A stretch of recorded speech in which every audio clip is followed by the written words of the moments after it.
আপনার অজান্তেই আপনার ব্যাংক অ্যাকাউন্ট ব্যালেন্স কি কেটে শূন্য অথবা নেগেটিভে পৌঁছেছে? কেন বললাম তার কারণটা বলি।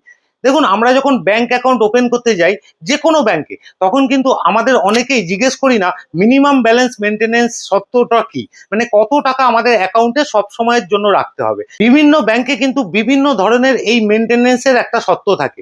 কোনো ব্যাংকে মিনিমাম আপনাকে ১,০০০ টাকা রাখতে হবে, কোনো ব্যাংকে ২,০০০ টাকা, বা কোনো ব্যাংকে ৫,০০০ টাকা বা তার বেশি আপনাকে মিনিমাম অ্যাকাউন্টে সবসময় রাখতেই হবে।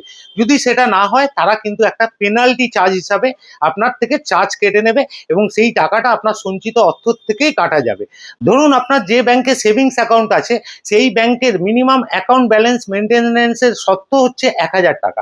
আপনি বিশেষ দরকারে সেখান থেকে ৫০০ টাকা তুলে নিলেন, তারপরে কয়েক মাসের মধ্যে আপনি কিন্তু রাখতে পারলেন না সেখানে আবার টাকা, বা সঞ্চয় করতে পারলেন না।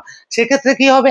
ব্যাংক কিন্তু আপনার মিনিমাম ব্যালেন্স কমে যাওয়ার জন্য আপনার পেনাল্টি চার্জ হিসাবে সেখান থেকে কিন্তু টাকা কাটতে থাকবে। একসময় দেখা যেতে পারে সেই টাকাটা আপনার যেটা ১,০০০ টাকা ছিল এবং ৫০০ টাকা তুলেছিলেন, তারপরেও ৫০০ টাকা থাকার কথা, সেটা নেই, সেটা শূন্য হয়ে গেছে, অথবা নেগেটিভ ১,০০০ টাকা ব্যালেন্স হয়ে গেছে।